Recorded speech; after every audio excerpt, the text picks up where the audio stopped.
All right.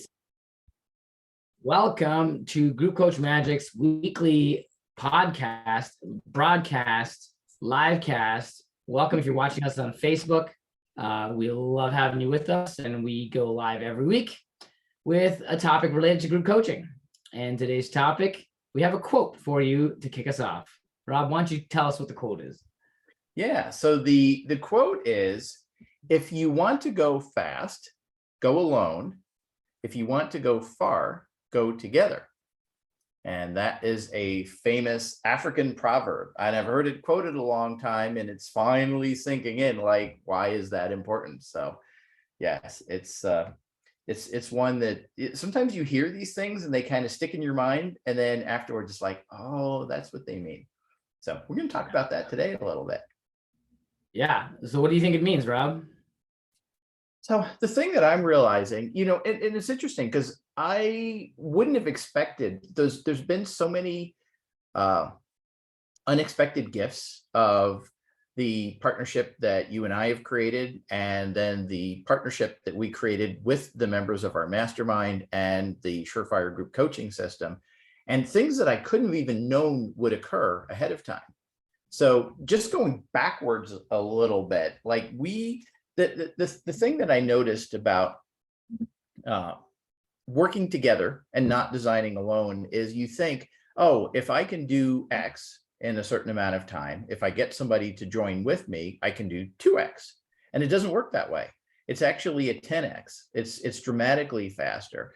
And there's a whole bunch of reasons why it's much better to work together with somebody else and to partner with the right people and to join a mastermind and a group with the right people. And it's really the whole essence of what we're teaching in group coaching. It's why group coaching itself is more effective in a group setting. But that's also true of building your coaching business. It's also true of designing your individual sessions. It's true of designing your program. So that's kind of what I think it means, is the unexpected benefits that you get when you are working in community versus trying to do things on your own. Yeah, well, there's some caveats to that, I would say. Like, you could just get a bunch of people together and be complete chaos, and it's definitely not better, right? So I think what you're getting at is what we've created together has been organized enough to be coherent and organized. Whereas if we were a group of 10 people trying to create something together and we weren't aligned, then it would be a lot harder to create something that is better than what we create alone, right? Sometimes too many cooks in the kitchen is also a problem. But that's the beauty of group coaching, is when you have so many people together, how do you tap the entire group as a wisdom source? And it can be done really well using the magic of group coaching tools and techniques that we teach in Group Coach Magic, but also by paying attention to the art of facilitation and leading people. And you can get that 10x or more out of a group if you do it well. Yeah, I love that you shared that, because it's interesting because we keep talking about this over and over again, and it's the two criteria for that rocket fuel, the ability to go both fast and far in a setting. And there's two things that are required, because like you said, you're 100% right. Like, if you just have a bunch of random people that you're partnering up with, you're just setting yourself up for chaos. I mean, just I probably shouldn't make a joke, but just like ask 10 random people their opinion on any topic right now, and you're going to get 10 different answers, and you'll have chaos, and it's not good.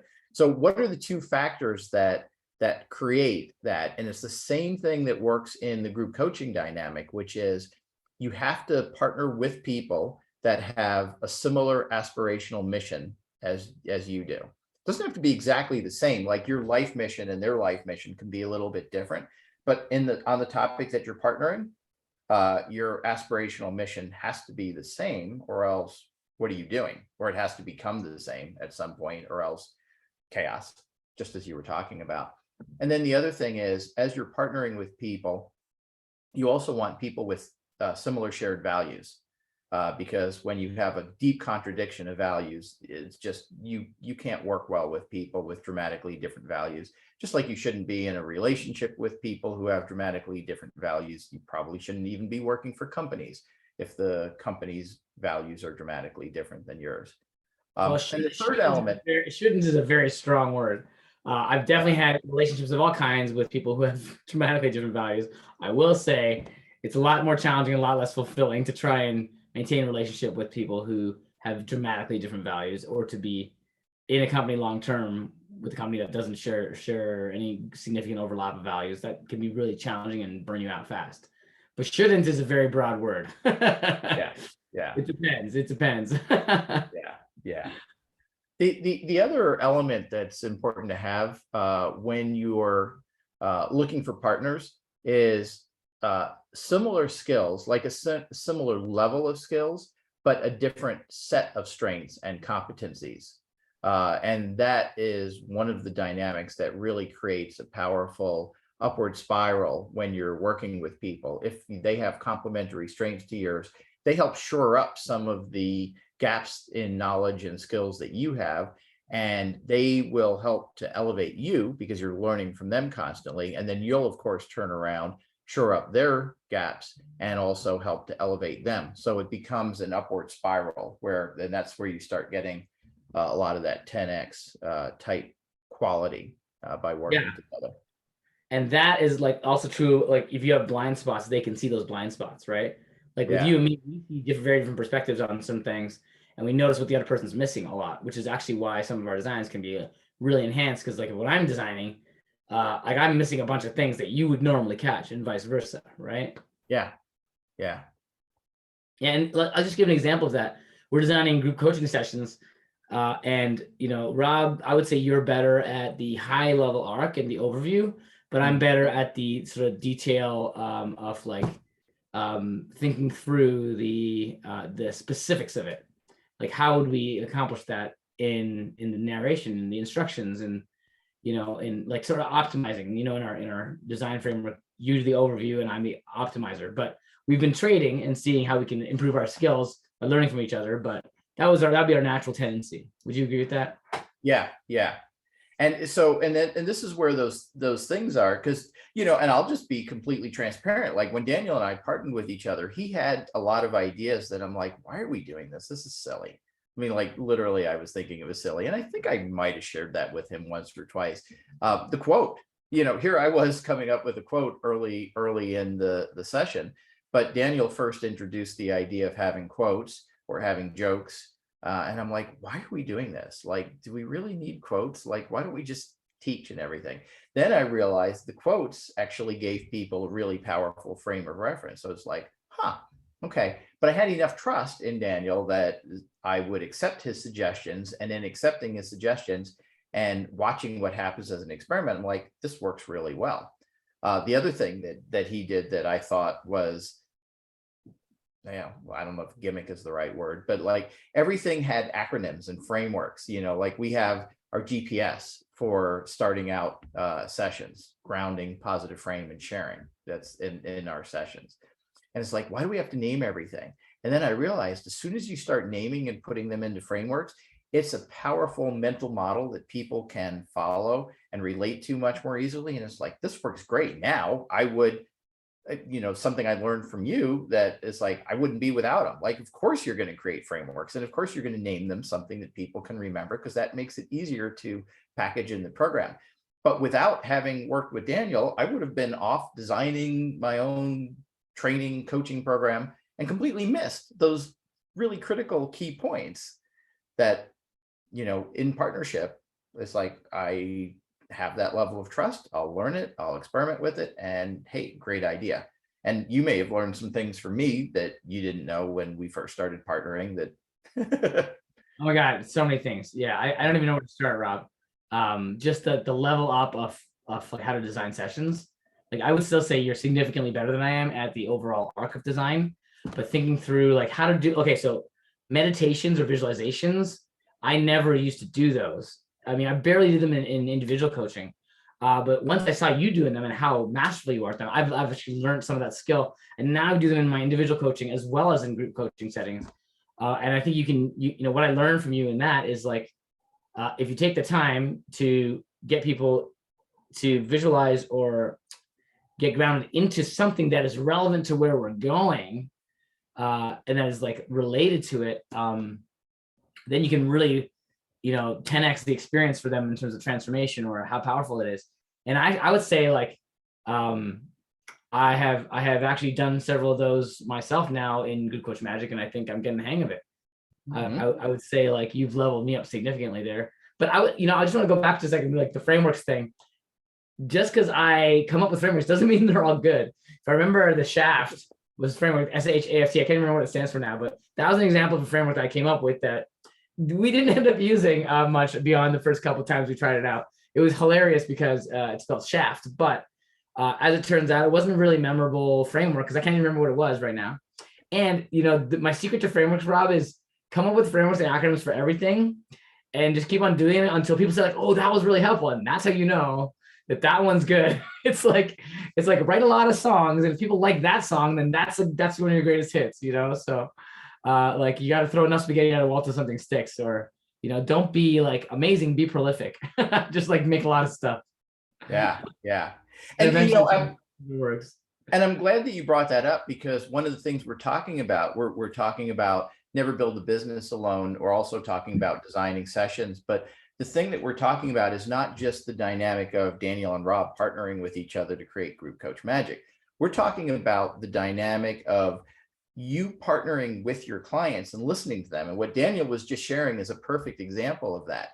You have to put stuff out into the world.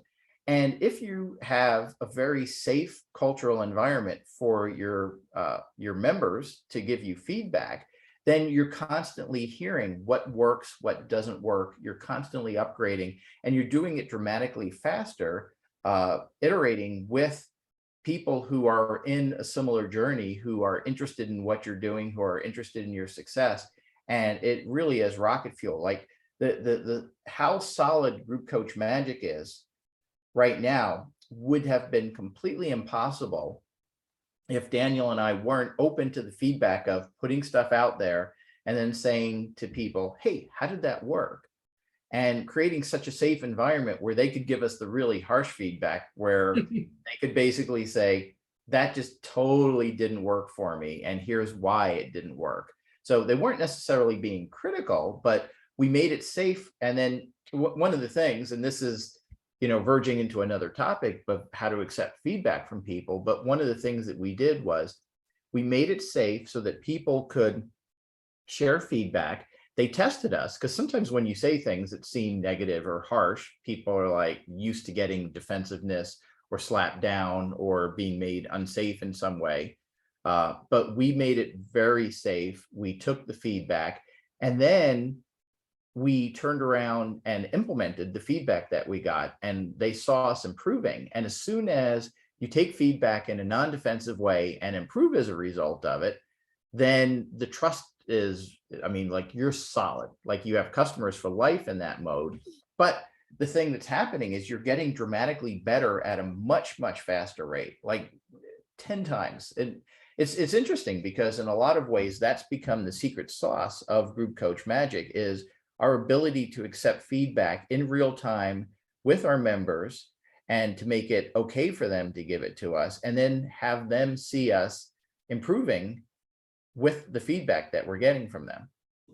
Yeah, it's the enablement of rapid prototyping and acceleration of relevance and feedback from feedback, right? But I'll go a step farther. I would say what we're really talking about here is actually the concept of collaboration in general, both you and me collaborating, us with our customers collaborating, us with our potential customers, collaborating with all the people who can share information back and forth with us. It's ultimately the point that you're better off in collaboration than you are alone in general, especially if you're aligned in purpose, right? And so I would even ask all of the coaches who maybe are listening right now or watching, are you collaborating? Because if you want to build a group coaching program, you're collaborating with your members in a way. If you think about it, if you're doing it well, it's a collaboration with your members, because the more you involve them and interact with them, the better the experience can get. And that's collaboration. Conversation is a collaboration, right? So I would ask you, are you collaborating both in your groups or in creating your groups, or just in your life in general? Are you role modeling the idea of collaboration, or do you think you have to do it all yourself? Because that was a paradigm that I used to have in my head, like, oh, I got to do this on my own, got to build my business, got to be like, the one to do it all. I have to do it myself. And I don't know, this attitude came from like years of conditioning from different sources, but letting go of that story and allowing myself to let others assist and let others lead and let others collaborate with me dramatically supercharged all my results. Even in music, like when I would go up and perform alone, it was great, but then I would bring somebody else on and we'd make something totally different out of it. And it was so much more engaging for the audience, and the more interaction and the more, that's why when you go to performance, you want to see more than one person on stage. It's a little weird when you just see one person. It's less engaging because you're not seeing the flow between people, and that energy, that synergy is actually inspiring to people. So if you really want to build a group, you need to start living it with the group collaboration mindset. So like, are you leveraging your own group and building that group? Are you role modeling the incorporation of collaboration with outside influences? Are you getting coaching yourself? Like, are you trying, or are you just like in a vacuum doing it all in your own bubble? Yeah. Yeah. And, and I think what you shared is really valuable. And there's a very important lesson here for anyone who is kicking off their group coaching program, which is it's just way more fun. I mean, you can think about a live performance, the energy. I remember, this is kind of a funny story, but there was Grammy. What's the whatever the version of the Grammys are for Canada? Juno Awards. I think it's Juno Award. Yeah. So I came. There was a group. Their name was Tegan and Sarah. Juno Award-winning Canadian singer-songwriters, and I saw them at this little dive in Philadelphia, and there was like 6 people at the event. And the only one paying attention was me and my friend who was there. And it was painful. Like the performance was just plain painful because they weren't vibing with the energy of the audience. The audience was like talking and completely disinterested. And they even said this in part of the set. It's like, wow, like we won a Juno in Canada and then we come to the US and like, you guys don't care at all.